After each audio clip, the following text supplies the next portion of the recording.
Well, hello there, Catherine Langman here, back with another episode of the Productpreneur Success Podcast. Welcome to all of you new listeners, and of course, welcome back to you long-time listeners. It's fabulous to have you all here, as always. Now, today on the show, I'm going to kind of take a slight tour back through history to the very early days of my career as a business owner. So I've been in business for about 14 years or so, and about 12 years ago, obviously, I was still early days in growing my first brand. So we're going to revisit something that happened at that time that was a real trigger for me going on to really grow that business and this business subsequently. Now, I remember when I did decide to start that business, that first business, I was on maternity leave from my corporate career, which was in Sydney. I had two little babies a year apart. So one was a baby and then I had a 1-year-old. And I'm sure that that's a very familiar kind of sounding story to many of you as well. And I just didn't want to put them both into long daycare at that time. So, but, I still needed to earn an income, and I felt like I needed something to sink my mind into as well. So I decided to start a business. Logical decision, right? I remember my old boss's parting remarks at the time were something along the lines of, good luck, and that'll never work. It's unprofessional working from home with your babies in the background. Yeah, okay, whatever. I still did it anyway, obviously. And of course, it did go on to become a huge success. And along the way, I can pinpoint a few occasions throughout my business journey and a few, key strategies and activities that I did that really led on to big growth spurts in the business.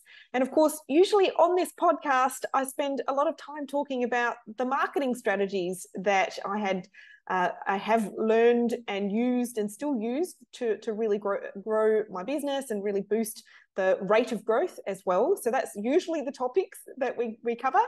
But another thing for me at the time, 12 years ago, was becoming part of a business women's networking group and awards program. And that was a really pivotal experience for me at that moment as well. And really the opportunities for personal growth as well as for business growth that came from participating in this sort of thing were just absolutely tremendous. So with that said, I am really excited to welcome my friend and longtime champion of women in business onto the show, Peace Mitchell, who is the co-founder of the Ausmumpreneur Network. And really, this episode and this conversation today will be for you if you really want to find out how you can leverage business networking, educational conferences, awards programs, any or all of that to really accelerate your personal and business growth. So if that's of interest to you, then you will absolutely want to tune into today's conversation. So without further ado, let's welcome Peace to the show. Yay, welcome to the show, Peace. It's so awesome to have you here. Oh, thank you so much. I'm excited to be catching up and chatting with you today. Yeah, it's about time we made this one happen. I'm really excited about this conversation as well. And as I was just telling you, I was reflecting back to that first time that I met you, and I think it was the first event that you guys ran for Ausmumpreneur 12 years ago. I'm trying to think. It must be. Yeah, it was. It was so long ago now, and I just think about how much has changed in that time, how much both of our businesses and what we're doing has completely changed. Yeah. But at the heart of it, Ausmumpreneur is still all about championing women and supporting mums and changing the status quo and, challenging that idea that mums who are running businesses aren't just running hobby businesses, that actually they're running really incredible and exciting and interesting businesses and all kinds of different industries. And some of them are running multi-million-dollar global brands. And so, right some from of the day women one, we wanted to do that. So some of the women that I remember meeting at that very first one are those women running some very, very, very big international brands now. So it's definitely played an important role, I think, in all of our journeys since then. I remember that first event that we went to, I So it was like a conference and an awards. And I remember my business partner at the time was the one saying, hey, let's put our hands up and go in this awards thing. And I was just feeling so self-conscious, like, of course I can't do that. I can't put my hand up and say, hey, vote for me. Like, I was definitely one of those people. And I'm sure that doesn't surprise you at all to know that about me. We can talk about all of that in a little bit, but before we do, can you tell us a little bit about the story of origin for your business? Yeah, well, before we started, because Ausmumpreneur, I'm the co-founder, I run the business with my sister Katie, but before we started running Ausmumpreneur, we had our own businesses. So I was originally a bikini designer, and Katie had a business designing colourful strollers. Yeah. And, we live in a really small town. The population's about 8,000. So it's a small town. We're so far away from anything. We're like an 18-hour drive from our nearest capital city, from Brisbane. And so getting a business like that off the ground back then, when we were first starting out, was really tough. Facebook wasn't a thing. So you couldn't just jump on and say, hey, who's got a contact with a manufacturer in China? Or who can put me in touch with a bikini designer or someone in the swimwear industry I can chat with to find out how to get Lycra. So we didn't have any of those kind of connections that you need to get a business off the ground. And the other thing was that it was really isolating. So we'd go along to like the local Chamber of Commerce or the local business women's networking, and they'd kind of just look at us as if we were a bit crazy, or, we didn't know what we were doing, or because we worked from home and were trying to get something going, that we were a bit of a joke and that it wasn't a real thing. Yeah. And that was really isolating. And what we realized is that there were probably other women like us in other places. So not necessarily in our own town, but all over Australia in other places. And we thought that an online community would be a great way to bring those women together, and everybody could support each other and help each other on this journey and put each other in contact with those connections that you need, industry contacts or manufacturers or stockists or anybody who you needed to get going. And so that's where, the original idea for Ausmumpreneur came from. And Katie had been running a little awards event locally called the Women Making a Difference Awards in our local town. And she has a background in events. And so she was like, let's put on this incredible awards event and recognize mums in business from all over Australia. And that first year, it was so tiny. It was a really small event. Yeah. And it has just grown and grown. We receive over 2,000 nominations every single year now. It's crazy. And we're attracting such incredible women, really high caliber business owners. And we've been part of the journey of so many incredible women in business now, because what we find is that we kind of discover them before anyone else does. So before Telstra finds them, or before any of those big grants that Go Out Business Boost or anything like that go out, we're discovering them through the Ausmumpreneur Awards. So that's really exciting to be part of that kind of journey. I imagine. People like Rianne Allen, who recently sold her business. I don't even know how much for, but I know that it was at least a $20 million business. Christy Chong from Modi Body, whose business sold just a couple of weeks ago for $140 million. Crazy. She was an back in 2012. It really was just starting out. Monica Meldrum from Whole Kids, who has a multi-million-dollar business now. We've been part of her journey for many, many years. And of course, the girls from Bebox, Monique and Danny. I was just going to say, who were there at that very first award. And you, Antoinette as well, Antoinette Golakidis, and they've just teamed up again recently. They've got a new product that they've launched. She's working with them. So it's beautiful to know that we've been part of that journey and that story, and we've been along together for that ride. The highs and the lows, and and that success. So absolutely. And I guess you know, some people as well are a little bit like me, and you two as well, you know, starting multiple businesses and having multiple projects along the way. So yeah, it's wonderful, wonderful story. So can I ask you a little bit about the vision that you and Katie have really been working towards with the Ausmumpreneur Network? Because, you know, you have been through, I mean, 12 years is quite a long time to sustain being in a business. You know, there's no fly-by-night thing here, and you would have had to pivot and introduce new initiatives and, you know, take different routes towards whatever you're working towards. But, you know, what's the vision that you are working towards with this? Yeah, for us from day one, it's always been about supporting mums. We've always known that women are the ones who really hold a community together. They hold a family together. If the mum's not well, the whole family suffers. And so we've always been about supporting women and mums to feel fulfilled and, you know, and to follow their professional ambitions. And so that hasn't changed, but the business has, of course, changed over the time. You know, we're very keyed into listening to what the market wants. And I know that for a lot of business owners out there, that can be really hard because, you know, things that have worked in the past will stop working. And if it's not working, you can't keep trying to make it work. You've got to listen to what the market wants.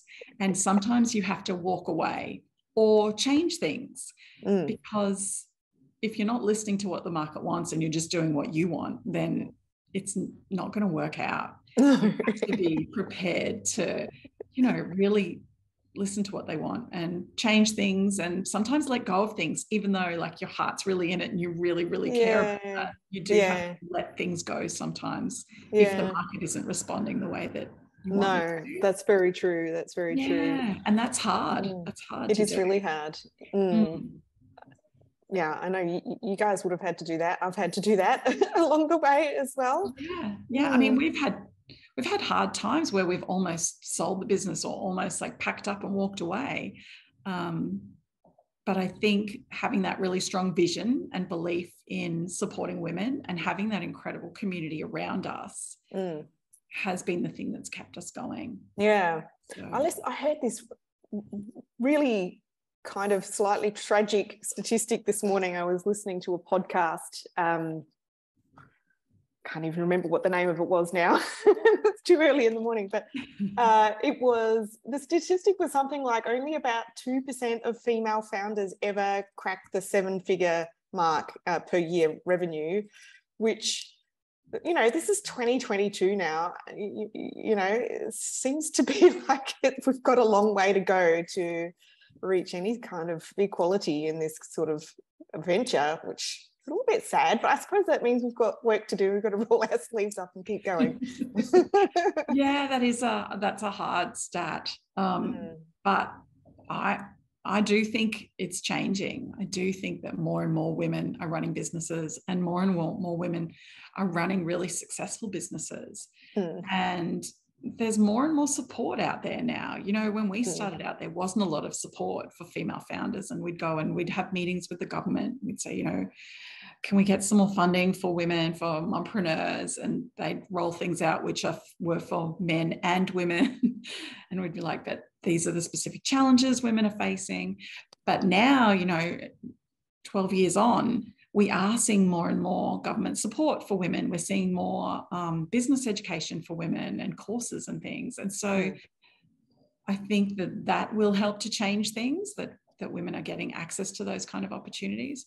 You know, when we started the Women's Business School, it was because women need more flexibility and need to be able to do online programs and things like that. And a lot of things like accelerators and incubators and things like that required you to be at an in-person campus and doing everything in person, which is so hard if you've got young kids and you're doing all, you know, running a business and all the other things. But because of COVID, then that's changed as well. And you're seeing more of those kind of support being offered online, and suddenly, you know, that flexibility is a thing, and suddenly everyone's able to do it. Yes. Whereas we've been asking for it for all this time, and no, it wasn't possible. Isn't it funny how it's only when something affects everyone that these things need to be taken seriously. Like, oh, right, yes, we do need flexibility. Okay. Yes, funny about that. So yeah, I do think that things are changing, and I know that, you know, the other problem that women have is an access to funding. I feel like that's changing as well. We're seeing more and more initiatives available for women to access funding, and things like crowdfunding, equity crowdfunding as well, organizations like SheEO, and more female angel investors are coming along as well. And so we're starting to see things change, and I am very positive and hopeful that the future is going to look better, you know, in the next 12 years. Yes. As we keep going. Yeah. Well, we'll have to have a repeat conversation and match it up. I'm very hopeful as well, though, and I do see a lot of these changes have been rolled out. I met 2 young Aussie women founders of a tech startup a couple of weeks ago who have you know, VC funding, and they're creating this really cool app. It's not to market yet, so I won't talk about what it is, but you know, just that wouldn't have been around 12 years ago, I don't think. Absolutely. Yeah. There certainly is more opportunities happening now. Yeah, it's very exciting. So let's kind of just touch back a little bit more. I mean, you know, I kind of intimated at the beginning about how, you know, I was very kind of nervous and self-conscious about putting my hand up for an award. And I loved the idea of coming to a conference because I'm all about learning. I love to learn, and I'm definitely the sort of person who likes to have a new problem to solve and learn everything I can about it. I know I'm probably a bit of a nerd in that regard, but anyway, but the idea of putting my hand up for an award. But can we talk about, you know, the importance that both, you know, education and networking, and also coming together to celebrate achievement with an awards program, like what's the real importance and value in that for business owners? Well, I think, you know, what you said about feeling nervous about putting yourself for an award, I think that's really a common thing for a lot of women. They don't want to be seen to be showing off.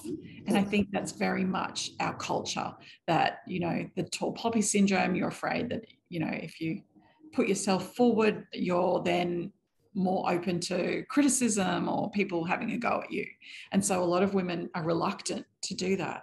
But actually, as a business owner, it's your job to promote your business, and putting yourself forward for awards is part of a marketing strategy. It really positions you as an award-winning business, you know, as a leader in your space, as an industry expert. It really does all of that. So I think that's an important thing for people to remember. And so for anyone listening who is self-conscious about putting themselves forward for awards, or terrified, as some people are, of the judging process. Well, yeah, like it's just part of what you need to do. You need to promote your business. You need to be talking about what you do and marketing your business. So yeah, that's really important. What about some of the PR that, because I've seen you get involved in this, that some of the award winners can enjoy, you know, to get value out of the whole process? Yeah, well, exactly. Awards give so many opportunities for your business. And so winning a trophy is just one of those things, but the PR opportunities are incredible. We've had people who have been on The Project, on Sunrise, on the Today Show, just because they've sent their press release out and they've talked about what they do and their business, and becoming a finalist in an award or winning an award is, you know, it's an opportunity for you to go out to the media and talk about why you became a finalist. Like, what is it that's special about your business? What inspired you to get this business started? And what are you hoping to achieve as a result of your business and the work that you do? And so if you can send that out to the media, you know, the media need to have stories to talk about. They can't just cover like sport and the weather. They've got to have interesting things to talk about as well. And what we've found is shows like Sunrise and the Today Show, their demographic is mums, because stay-at-home mums are the ones watching morning TV. And so they love a good mumpreneur story. And so it's a great opportunity if you're running a business and you're a mum to be capitalizing on that and making the most of the media opportunity. So yeah, definitely a huge part of it. Yeah, absolutely. I also think that you know, if you think about it from a marketing perspective, and I know you know this, but just sharing this for the listeners' benefits, when you are trying to grow your business, you know, being able to show that sort of social proof is the, you know, one way of looking at it, and also, you know, having the credibility of somebody else saying this is an award-winning brand or business, you know, it really gives confidence to potential customers and clients to sign up. So another really good reason, I think, to be entering and getting involved. I think too, though, just being at your event, you know, the whole conference and the awards night as well, it's so much fun. But also, you know, you just meet so many great people that you just never know what opportunities might come up. You know, I remember I met people who became stockists. I met people who became photographers and, you know, other service providers that I ended up working with down the track. So lots of good value there as well. And yeah, absolutely. I love the conference, and I think people enter the awards and they think it's about winning the trophy, but actually, you know, that's part of it, sure, but a big part of it is those connections that you make. Like you said, people who can get you new opportunities for your business are invaluable. And there's people who I've met along the way in my journey who've, you know, I've traveled all over the world now as a result of my business and putting myself out there for awards and attending conferences and different events. It really has changed my mindset as well and opened my eyes to new ideas and perspectives and opportunities. And I think so often particularly as mums in business, we're often working from home, we're by ourselves all day, we're just kind of working away. There's so much to do in the business. And you need to go somewhere and be amongst people sometimes to kind of, you know, revive that energy and love for your business and what you do, but also to be inspired by what other people are doing and learn from the speakers and also the people who are in the audience as well. I think it's almost like really lifting your eyes to the horizon again and just having it is really good for that as well. So tell us a little bit about the conference that's coming up, because obviously it's on the cards coming soon. You can give us the details in a little bit, but what kind of speakers have you got? What's happening with the events? Give us some juicy details. Oh, it's so exciting. So it's happening on the 31st of August and the 1st of September. We've got a masterclass day happening on the 30th of August. Get these numbers right, because it goes over 2 months, it's kind of tricky to remember the date. So the 30th of August, we've got a special masterclass day happening, a VIP masterclass day. So it's a bit more exclusive. It's a smaller group of people. So I find like a learning and working type thing. Really hands-on interactive kind of workshop style day. And I find when there's a smaller group, that's when really deep networking can happen. And so there's all sorts of great presenters who are coming on that day.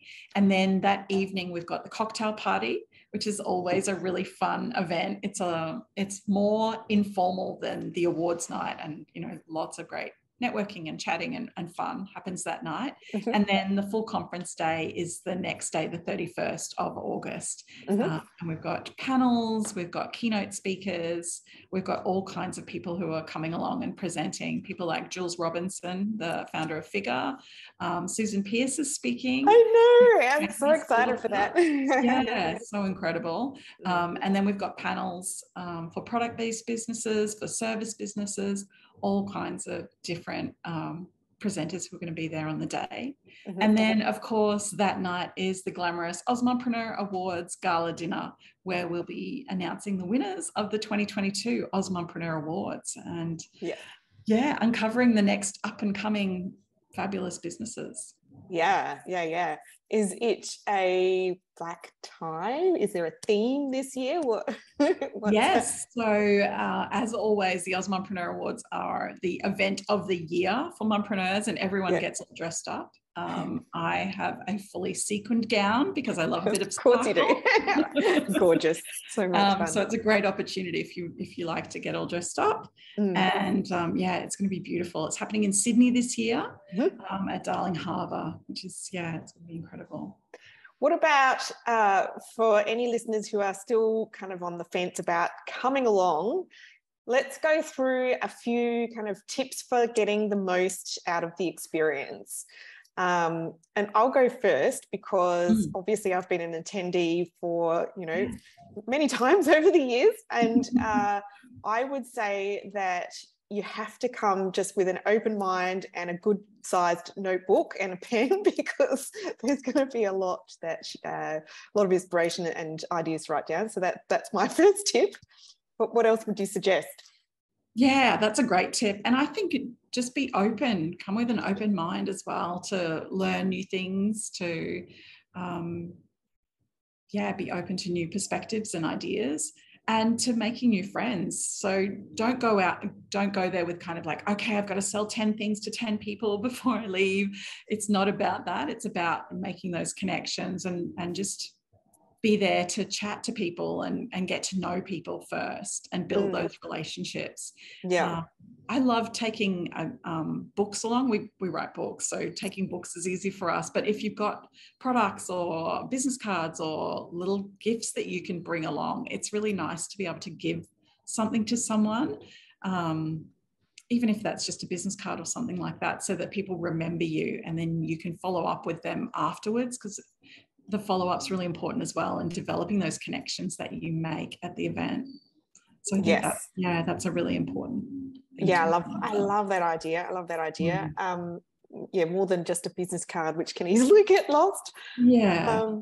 I think also, and this has just occurred to me just now, but having practiced your elevator pitch, which is such an old-fashioned statement to say, but it's if you're working from home all the time, you sort of don't get into the practice of speaking out loud what it is that your business does and who for, in a nutshell, in a memorable way. So I think that would be a really good thing to practice as well. Yeah, absolutely. The other thing that I recommend for people, particularly if people are coming on their own or they're shy, is to have a couple of questions up your sleeve. So, ask people to tell them about their business or where they're from. Is it the first time you've been to the Ausmumpreneur Awards? So if you've got a couple of questions, then you can let the other person do the talking, because you just ask the question and then they will tell you all about it. That would have been such a good tip for me 12 years ago for my first one. I think I used my then business partner as a crutch at the event. She was the social butterfly. That's a great one too, though, for the speakers, because you would have the speaker list available in advance of the event going, starting. So maybe also looking at who they are and having a question for each one, or at least something that you want to learn from them anyway, so that you can write that down. I actually love to do that myself. If I'm going along to an event, I'll look up who the speakers are, and I use LinkedIn a lot for things like that. And so I'll send a connection request or I'll follow them on LinkedIn. And then if I'm up for an awards, I'll find out who the other finalists are in my category, and I'll reach out to them as well and start chatting. Because it's a great opportunity to meet new people, and you've already got something in common because you're up for the same award together.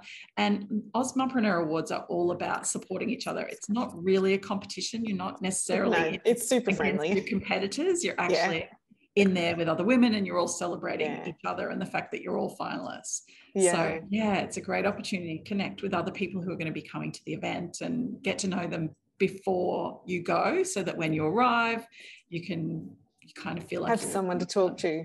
Exactly. Yeah. I love it.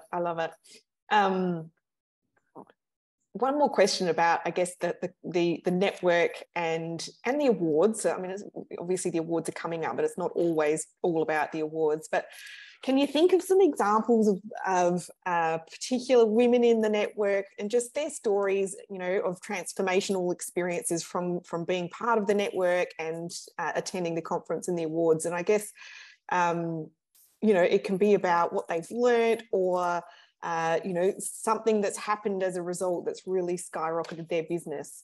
I guess we probably talked about a couple of them already who've been involved for a long time, but just to share some stories. I love stories. Think there's so many stories. I mean, I know people who've met their best friend, and then they've gone into business together as a result of meeting at the awards, which is pretty incredible. And but what I love is when I hear from people who tell me that being part of this event, being a finalist in the awards, has actually changed their life. It's changed the way they've thought about themselves, because perhaps before they thought that they were, this was kind of like a hobby business, and they were just, having a go, and they were just a mum and they just did this.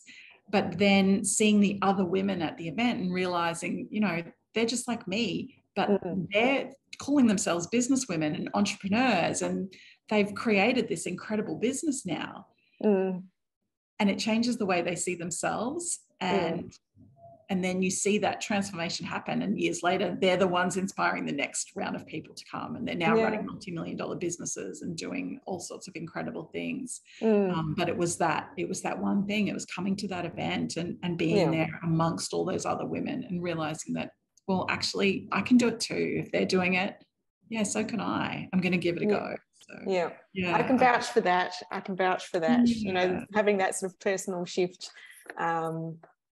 is it happened to me twice, because obviously this is my second business now, and so it was very early on in my first business that I came to your first event and did have that sort of transformational experience myself.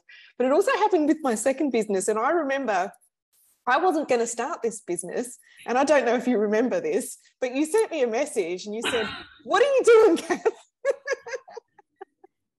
I'm like, oh, no. I don't know. I'm thinking of doing this. So anyway, I came along that year as well. Here we are. Not that easy, of course. Oh, there was some hard work. You're welcome, Kath. I had forgotten I'd done. A few years ago. Quick shout out for anyone who is keen to come along. How can they get involved this year? Where do they need to go to get all of the info? All the details are at ausmumpreneur.com. So just jump on the website. Tickets are all there, all of the details, different packages. And we'd love to see you. This event's designed for mums in business. We're all mums. There's women from all over Australia who are coming along. And it doesn't matter if you don't know anyone or you've never been part of the community before. I promise that you'll walk away with new friends at the end of this. It really is. And it also doesn't matter what stage in business that you're at either. It can be right at the early stages, or you can be, quite advanced and still get inspiration and value. I agree. All right, so we'll share all of those links, etc., on the podcast show notes page. So if anyone that needs to grab that link, you can go there. Before we finish, though, I have 3 kind of rapid fire questions, if you're up for it, Pete. All right, let's do it. And the first one is, what advice would you give yourself back when you were in startup mode? So a bit of like a dear, startup founder. Dear Pete, put your prices up. It was so, yes. I have no idea. I can't remember what they were back then, but that's way too cheap. That's probably common though, right? For a lot of I think a lot of women. Yes. Yeah. Way too cheap at the start. Maybe we need to do like a pricing workshop for everyone. Yes. That's cool. That was such a quick answer as well. So obviously you've had to talk about that over the years. Well, ensuring that women are being paid for their work is something I'm really passionate about. And it's something that we learned the hard way. So it's important to make a profit, and you can't do that if you're not charging enough for your products and services. I see it a lot too. And I mean, obviously I'm working with people with product businesses, and it happens just as much with products as it does with services. And, we end up, backing ourselves into a corner where we have absolutely no margin to pay for any help in the business. And if you can't pay for help, you can't, scale your business or help that many people. So you're not doing anyone any favors. So that's one. Everyone can learn from that. Hey. Second question, what has been one of the best decisions over all of these years in business that you've made? I think the best decision that we made was we went to the US in 2016 to go to an international conference. It was the first time we did that. And so it was really scary. It was expensive. It was a big investment. But that investment in our personal growth really has, the ripple effect from that. We're still feeling that today. The connections we made, the things we learned, the way that it changed our thinking, the opportunities that we saw as a result from doing that one thing has been huge. Yeah. So put yourself out there. It's important. Yeah. And I suppose, that just goes to the heart of just, you just don't know what opportunities and benefits that you might experience as a result. You just have to turn up and see what happens from there. That's exciting. Especially now that we can travel overseas again. Maybe we can go and do that some more. Last question for you today is, why do you love being a business owner? And I'm sure there are days where you don't love it quite so much as other days, but overall. Oh my gosh, I love our business so much. I really do. I love the people that we get to work with. I think that's what it is for me. We just are surrounded by such beautiful women, such supportive and generous and kind and incredible, ambitious, successful women. And I love that about my business. But I also love that my business does give me flexibility. It does give me the ability to travel overseas to conferences or do different things, or do things with move interstate to move help your child. Yeah, exactly. Support them and their dreams. And I think if I was working in a traditional workplace, there's no way I would have been able to do the kind of things that I've done over the years to follow my own dreams, but also to support my family's dreams. So it is pretty thrilling and fulfilling thing to be able to get that professional personal fulfillment from your work, but also in doing so you're setting a pretty amazing example to all your children, but at the same time you can have that balance in your life as well. And you've always stuck to your guns with that. I've always been impressed with how you can. You don't appear to get sucked down the rabbit hole of tying yourself to the desk for too many hours in the day and night. Well, it's just not sustainable, is it? I mean, you have to try and maintain that balance. Otherwise, it gets too much. And I've seen it happen to women who end up hospitalized and really unwell from stress and burnout and overwork. And it doesn't have to be that way. And I think I was so fortunate to meet Susan Pearce at that very first conference that you came along to. She was one of our keynote speakers, and she spoke about that you don't have to work yourself into the ground to be successful. And that was a huge lesson and learning for us. And we've taken that all the way through our business. And love Susan's advice and philosophy. Oh, yeah. I think as a final note from me, I would say to anyone listening to this episode, go along just to listen to Susan Pearce speak. It's a life-changing thing. I could listen to her forever, hours at a time. Oh dear. All right, I can't thank you enough for jumping on with me today and just sharing your experiences and insights into your business and also just the experiences that so many women in business have had as a result of being involved in the network. So it's an absolute pleasure to have you on the show. Oh, thank you so much for having me. It's been so wonderful catching up with you and having a chat. It's been great. Thank you.